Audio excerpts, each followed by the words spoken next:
Implantation is a process during which the embryo, which was held captive by a thick shell called the zona pellucida, hatches out of that shell and then goes and sticks to the wall of the uterus. Now this process will only succeed when the embryo is actually able to come out of its shell, and this process is known as hatching.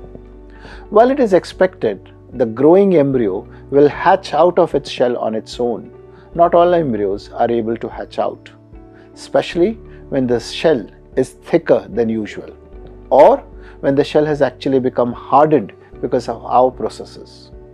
When we make embryos and grow them till blastocyst and then freeze them to be used later on, the process of freezing of the embryos actually hardens the shell around the embryo.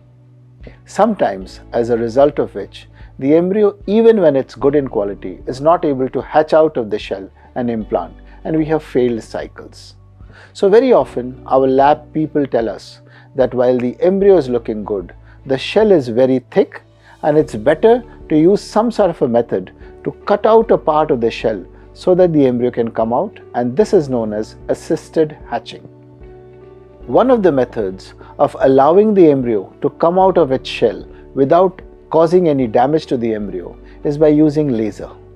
With the help of laser, we shoot infrared holes into the shell, and those gaps then allow for the embryo to come out through those gaps and then implant on the womb lining.